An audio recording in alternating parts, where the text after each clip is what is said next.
Bonne et heureuse année à tous les enfants ainsi qu'à tous les téléspectateurs d'Africable la télévision. Bonsoir et bienvenue dans ce premier numéro du J2 de 2013. Que cette année soit une année de santé, de bonheur, de prospérité et surtout de l'éducation des enfants. En parlant d'éducation, cette édition sera largement consacrée aux relations entre système éducatif et enfants. Comme invité, nous recevons sur ce plateau Madame Sila Fatoumata Hama Sissé, spécialiste en droit de l'enfant et de la femme. Tout d'abord, les sommaires. Au sommaire de cette édition, l'éducation des enfants en milieu familial et scolaire, l'alimentation des enfants en milieu scolaire et enfin, nous ferons la connaissance de l'un des premiers bébés de l'année. Bonne émission sur Africable Télévision.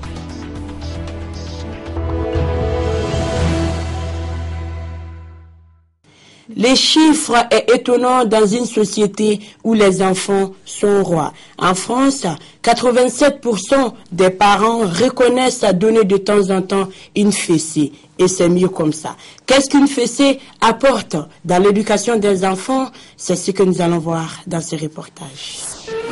Un beau geste ample, assumé, énergique, c'est la fessée façon début de siècle, ce qu'on appelait encore il n'y a pas si longtemps, une bonne rouste.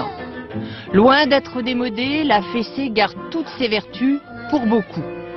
87% des parents interrogés avouent avoir donné une fessée, 62% disent après coup qu'elle était méritée. La nuance, c'est que les pères assument à 82%, les mères culpabilisent à 53%. Alors pour ou contre? Je crois que c'est une bonne méthode dans ce sens qu'un enfant, il faut qu'il sache le bien et le mal. Quand c'est bien, bon, ben, c'est des bisous. Quand c'est pas bien, c'est des petites fessées. Je gronde, je punis. Voilà. J'explique, je gronde et puis ça marche. Je sais bien que la fessée est mieux que la fessée.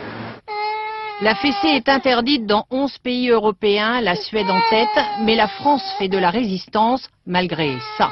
Et si tu manges pas, tu vas t'en prendre une. Hein. T'es trop gentil avec elle. Écoute, laisse-moi faire.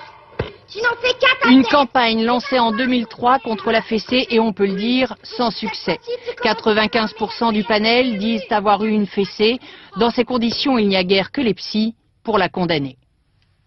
Il y a quelque chose de paradoxal à dire, puisque tu as agi mal, je vais te donner une fessée, parce qu'à ce moment-là, donner une fessée, c'est agir mal, c'est être maltraitant. Donc ce que l'enfant retient, c'est plutôt la maltraitance que le côté correctif. 64% des enfants qui ont subi la fessée disent qu'à leur tour, ils en donneront. Faut-il y voir une raison de désespérer ou bien en rester là? Quoi qu'il en soit, tant que le sondage fera loi, la fessée aura un bel avenir. Comme invité, nous recevons sur ce plateau Madame Sila Fatoumata Sissé, spécialiste en droit de l'enfant et de la famille. Bonsoir Madame. Bonsoir Kadi. Alors Madame, qu'est-ce que vous pensez de la fessée? Bon, moi je pense que, comme certains interlocuteurs ont le dire tout de suite, que la fessée au Mali n'est pas interdite. Et d'ailleurs, nous trouvons que l'enfant, s'il n'est pas corrigé, il récidive. Donc pour moi, à mon avis, c'est pas tellement gauche, mais c'est vraiment la correction corporelle à un certain niveau, à un certain degré de gravité que les textes même répriment au Mali. Donc la fessée en tant que telle peut être vraiment positive. Elle n'est pas toujours interdite. Alors, contrairement en Europe, en Afrique, les parents ne se limitent pas à la fessée pour corriger un enfant, n'est-ce pas? Oui, bien sûr. C'est ce que je disais tantôt. Et au Mali, en Afrique généralement, c'est pas seulement la fessée, on prend même des fouets. Le châtiment corporel est appliqué strictement sur les enfants. Et non seulement au niveau de la communauté, au niveau de la famille, mais également au niveau des structures même qui sont bien organisées, telles que l'école. Donc, en Afrique, au Mali, on va au-delà même des fessées.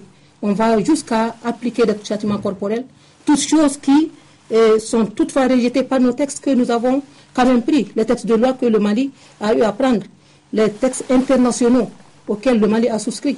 Selon vous, est-ce qu'une éducation dure et rigoureuse peut corriger un enfant?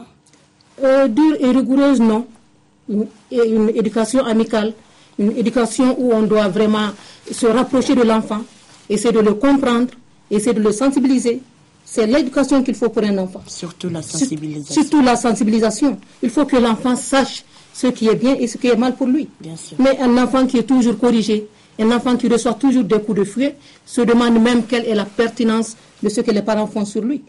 Il ne peut pas faire discerner ce qui est bien et ce qui est mauvais pour sa personne. Bien sûr. Donc, moi, je pense que l'éducation ne doit pas être rigoureuse. On doit aller à une éducation tolérante, une éducation où on va à l'écoute de nos enfants.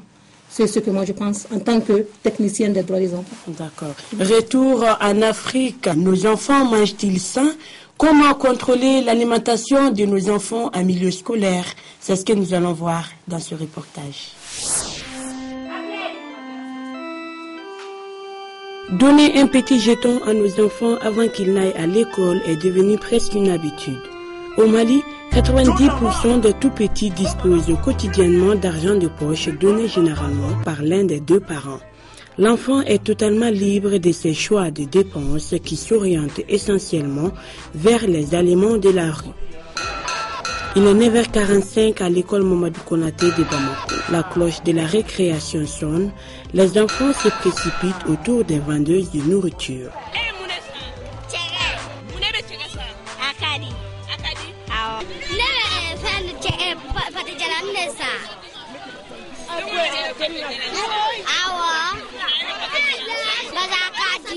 L'alimentation en milieu scolaire peut être la source de certains problèmes de santé chez nos enfants. Ces produits sont principalement des plats préparés à l'extérieur et transportés vers l'école. Comment sont-ils cuisinés? Les vendeuses respectent-elles les conditions d'hygiène? J'ai préparé comme il faut quoi. Il n'y a pas de microbes là-dedans. Je fais ce que je veux, la propriété. La propriété, avant tout. Je produis mes aliments comme il faut, comme on disait, avec la propriété. Pourtant, la vérité est sous nos yeux. Les aliments sont exposés dans la rue entre les mouches et la poussière. Une situation qui peut provoquer des maladies comme la diarrhée, la fièvre typhoïde et autres infections chez l'enfant. Si nos petits écoliers ne sont pas conscients des dangers que peuvent représenter ces aliments de la rue, les parents d'élèves, quant à eux, s'organisent de plus en plus pour lancer un cri de cœur. Vraiment, c'est un véritable cri de cœur, c'est déplorable. Quand je vois que nos enfants qui vont pour le savoir, et après qu'ils viennent pour les récréations, devant les cours d'école, où il n'y a aucun assainissement sanitaire, je crois que c'est déplorable. Ces braves dames qui viennent devant les cours d'école sont là aussi pour chercher de l'argent. Mais à défaut de vendre des aliments à nos enfants, qu'on leur apprenne la propriété. Donc maman, prenez garde. C'est aussi vos enfants qui sont dans les classes. Les nourritures, il faut les protéger avant de les donner à nos enfants. À l'Agence nationale sur la sécurité sanitaire des aliments, des actions sont prévues afin de sensibiliser la population. Les enfants constituent une frange sensible. Une frange sensible et une phase très très importante de notre société. Le moins cher n'est pas toujours ce qui est bon pour nous. La culture de la qualité doit être ancrée en chacun de nous. Qu'on se fasse l'effort de donner aux enfants des aliments qui les protègent. Comment ne pas s'inquiéter face à ces dangers publics, les enfants étant les acteurs de la société? Alors, prudence.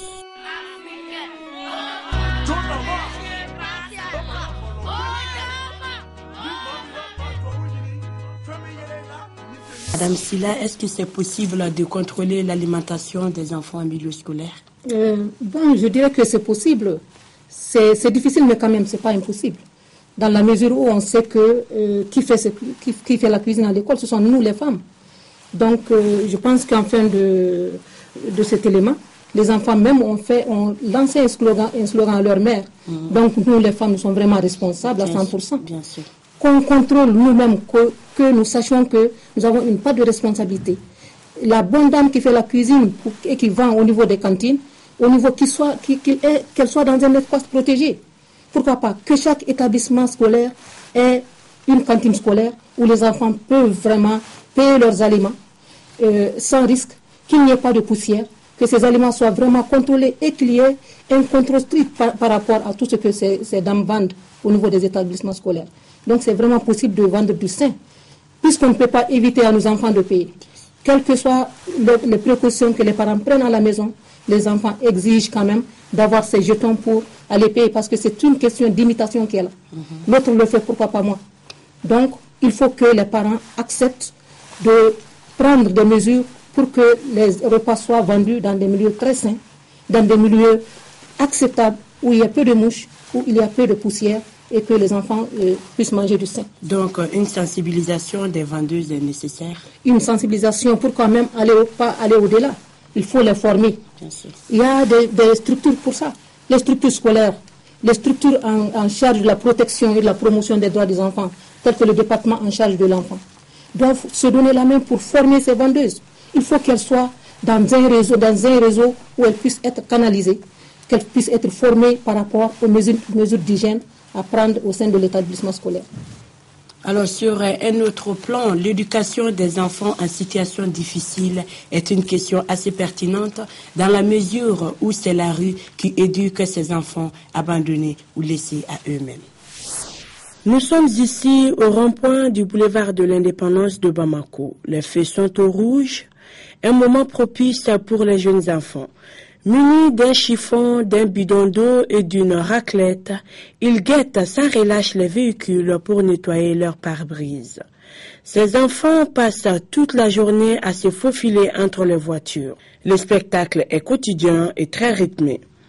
Dès l'arrêt d'une voiture quelconque au feu tricolore, sans l'autorisation du conducteur, les jeunes nettoyeurs de pare-brise giclent un peu d'eau savonneuse sur la vitre du véhicule, suivi de quelques mouvements de raclette et le pare-brise est propre. Le conducteur indulgent glisse parfois une petite pièce en guise de récompense. J'ai été chassé de l'école parce que je n'ai pas payé les coopératives. Je nettoie les pare-brises des voitures pour avoir un peu d'argent dans le but de contribuer aux dépenses familiales.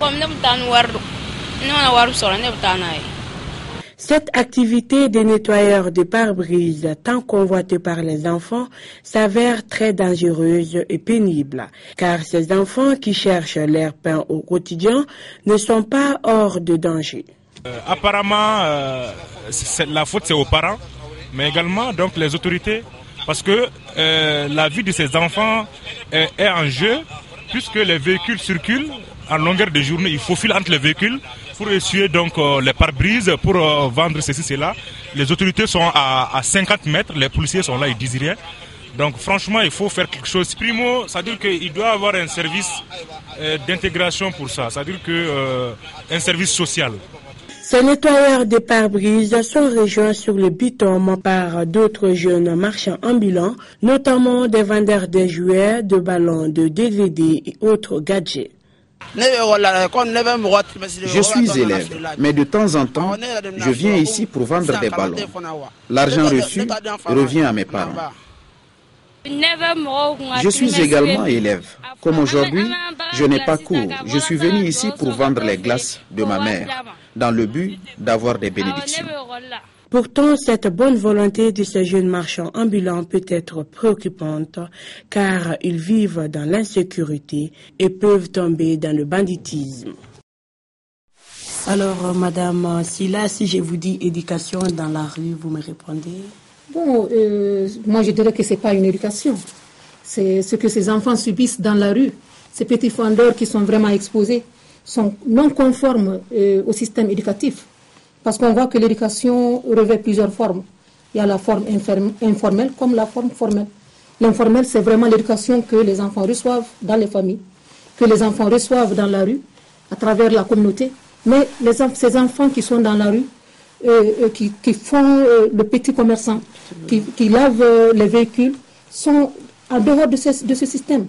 C'est des enfants qui sont exposés et qui ne sont pas protégés contre tout ce qui peut survenir au cours de leur aventure. Donc, je dirais vraiment que nous sommes interpellés, nous, en tant que parents. Nous sommes interpellés, nous, en tant qu'autorités qui sont là, qui assistons impunément ces enfants. Donc, il y a un certain laisser-aller qui est là, que nous devons vraiment corriger. Alors, dans le reportage, les enfants affirment avoir travaillé pour contribuer aux dépenses de la famille. Est-ce que cette bonne volonté des enfants ne vont pas les amener à la délinquance? Bon, ça les amène obligatoirement à la délinquance. Si on voit un enfant qui devient vraiment un pourvoyeur de dépenses pour la famille, c'est pas son rôle. Un enfant n'a pas sa place dans la rue. Je peux assimiler cette forme de travail aux pires formes de travail des enfants. Et quelque chose qui est même repris par tous les textes, aussi bien nationaux que par les textes internationaux auxquels on a adhéré. L'Organisation internationale du travail a d'ailleurs réprimé cette forme de travail qui est vraiment un travail dangereux pour l'enfant. Cet enfant qui circule entre les véhicules, il est vraiment exposé.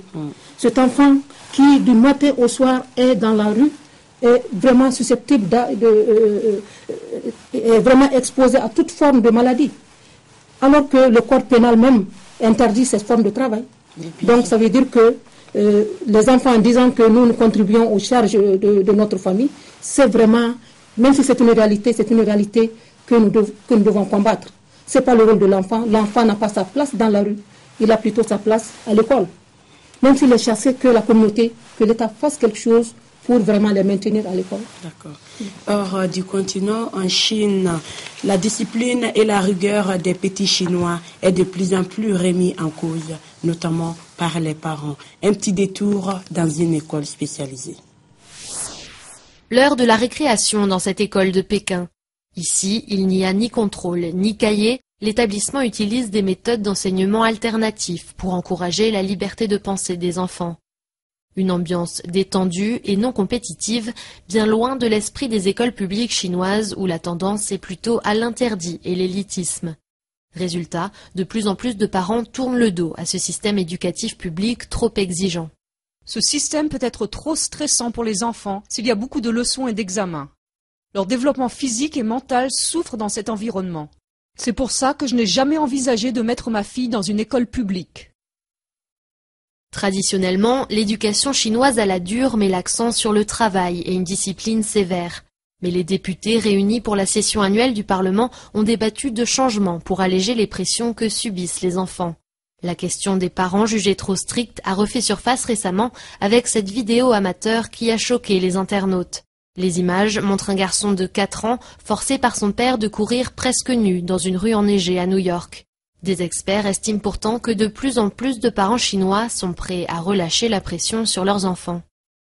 Avant, les gens disaient que les enfants étaient comme une feuille de papier blanche sur laquelle les parents pouvaient dessiner ce qu'ils voulaient. Mais aujourd'hui, de plus en plus de parents sont conscients que les enfants sont des graines avec des possibilités d'évolution infinies. Ils ont chacun leur façon de grandir.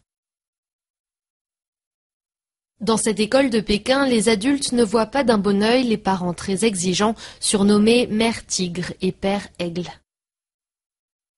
Je n'aime pas les mères tigres. Elles contrôlent beaucoup trop leurs enfants. Ces dernières années, la Chine a enregistré une multiplication des établissements d'enseignement alternatifs comme celui-ci. Le secteur de l'éducation privée est en pleine expansion. Madame Silla, comment vous trouvez ce système éducatif? Bon, ce système, bien que ça donne une certaine liberté à l'enfant, ne peut pas être appliqué chez nous. Et on ne peut pas laisser un enfant à lui-même s'auto-éduquer. Donc, je pense que ce système, même si ça a ses avantages, parce que ça permet une éclosion des pouvoirs de l'enfant, ça permet à l'enfant même d'avoir des initiatives, ça permet à l'enfant de s'auto-évaluer. Mais je pense que l'Afrique n'est pas encore à ce stade, non. Surtout le Mali. Au Mali, on n'est pas à ce stade. Et je pense que si on essaie de l'appliquer chez nous, ça va faire vraiment des gaffes, car on sera à la dérive. Parce que les enfants, dans le milieu familial, l'éducation qu'ils reçoivent n'est pas conforme à celle qui est décrite par le système chinois. C'est clair. Oui.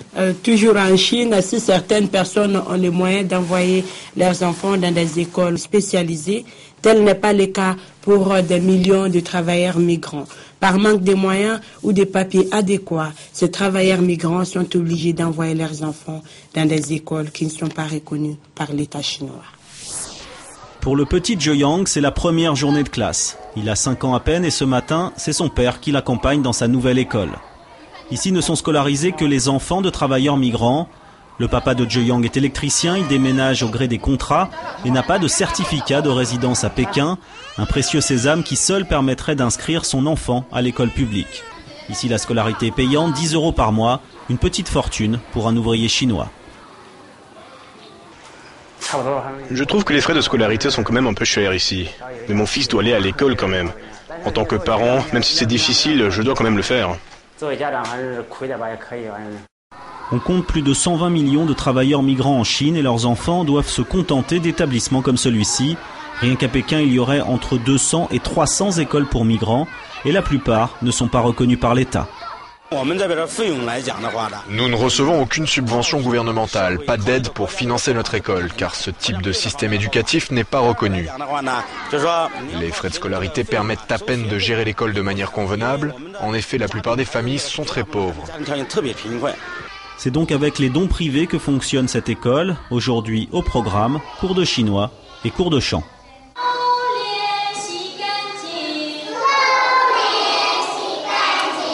Les professeurs suivent ici le cursus traditionnel, même si parfois c'est un peu compliqué. La plupart des enfants ici ne sont jamais allés à l'école maternelle. Pour eux, c'est la première fois qu'ils vont à l'école. Ils n'y sont pas habitués et tout leur paraît étrange. C'est pour ça qu'on voit des enfants qui crient et qui pleurent. Leur comportement en classe n'est pas très bon. Pour eux, c'est avant tout l'apprentissage d'une vie normale, un premier pas vers l'intégration de ces enfants des soutiers de la croissance chinoise. Je pense que les professeurs ici s'occupent très bien de nous. Je peux jouer avec mes camarades, je ne me sens pas toute seule. En plus, il y a une bibliothèque ici, avec toutes sortes de livres avec lesquels on peut apprendre plein de choses. Le gouvernement envisage maintenant de permettre à ces enfants de migrants d'accéder à l'enseignement public. Ce serait alors la dernière rentrée des classes à l'école de Qinzhou et la fin d'une discrimination. On estime qu'entre 10 et 15% des travailleurs migrants ne sont jamais allés à l'école. Quel conseil avez-vous pour les parents? Je vais d'abord remercier Africable pour vraiment cette initiative qui va droit dans le sens de l'éducation des enfants. J'espère que les enfants vont en tirer profit, que les téléspectateurs vont tirer vraiment des leçons à travers tout ce qui a été dit et que le Mali soit vraiment un Mali qui respecte vraiment les droits des enfants. Ce que je conseille vraiment, c'est que les parents aient constamment l'idée qu'ils doivent échanger avec leurs enfants, qu'ils doivent dialoguer avec leurs enfants pour vraiment les conscientiser au lieu de les brutaliser. Ce que je conseille aussi, c'est que vraiment qu'il y ait un contrôle strict des aliments que les enfants absorbent au niveau de l'espace scolaire, que ces aliments soient vraiment contrôlés et par les autorités scolaires et par les organismes qui vraiment œuvrent pour le droit de l'enfant. Ce que je conseille aussi, c'est qu'il y ait vraiment un respect des textes en la matière, les textes que le Mali a pris pour vraiment sécuriser les droits des enfants, les textes auxquels nous avons souscrit au niveau international et sous-régional, que ces textes soient vraiment respectés pour le bonheur des enfants maliens. Et en plus, je dirais qu'il faut que, au niveau de la prise en charge des enfants qui n'ont pas la chance de rester à l'école ou bien d'aller à l'école, que les autorités s'engagent vraiment à œuvrer, qu'ils œuvrent pour leur maintien à l'école, pour qu'ils aient vraiment une éducation au lieu d'être vraiment des enfants de la rue.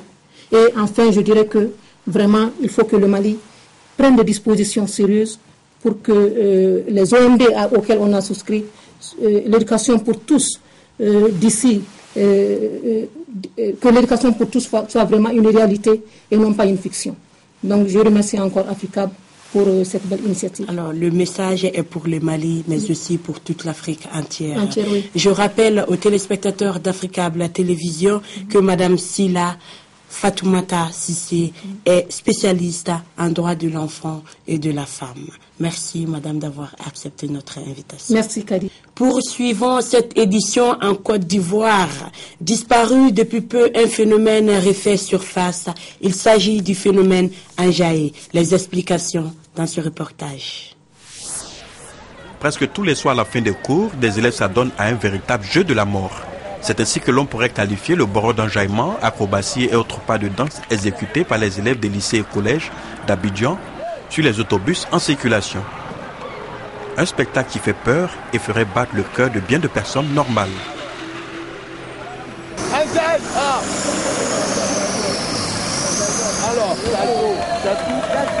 Ces images ont d'ailleurs été tournées en avril dernier à la gare nord d'Adjamé à Abidjan. Difficile pour les parents de savoir si leurs enfants pratiquent ce jeu suicidaire. Cette pratique dangereuse mais ludique pour ces jeunes à l'âge de l'insouciance pourrait s'expliquer par la recherche de sensations extrêmes. Agressions physiques et injures sont devenues le quotidien des passagers mais surtout des conducteurs de bus selon notre témoin. Les machines sont souvent rouées de coups, les obligeant ainsi à stationner les bus. Selon les informations, il ressort que la pratique met aux prises collégiens et lycéens issus de différents établissements scolaires. Comme une sorte de finale, les jeunes lycéens et collégiens se retrouvent chaque vendredi soir et se défient. Ils sont considérés comme les plus braves de leurs différents établissements scolaires. Notre témoin jouant au téléphone nous a signifié que le vendredi dernier encore, ces jeunes se sont donné rendez-vous et cela avec une plus grande ampleur. Il nous a par ailleurs été révélé que les agents de police et ceux de la compagnie de transport public Sotra travaillent de concert pour endiguer ce phénomène, mais la sagacité des adolescents prend toujours le dessus. Un adolescent de 15 ans a déjà perdu la vie le 26 janvier dernier à Port-Boué, une commune d'Abidjan. La presse en a fait écho comme un banal fait divers.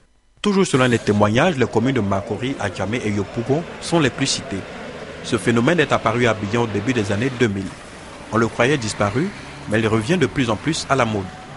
Manifestation d'une société ivoirienne en crise ou simple crise d'adolescence. Les réflexions restent à mener. Faisons à présent la connaissance de l'un des premiers bébés de l'année au Mali. C'est une fille et elle est née à 0h03 ce 1er janvier 2013 à la maternité de Sogoniko dans la commune 6 de Bamako.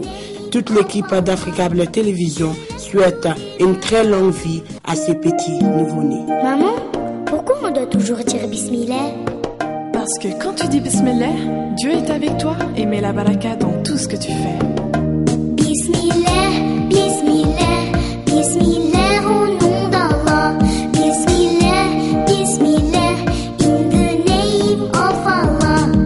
Ces coups de cœur met fin à cette édition du Journal des enfants. Je vous donne rendez-vous dans 2 semaines pour un prochain numéro. Toute l'équipe du J2 souhaite bonne et heureuse année à tous les enfants du monde. Bonsoir.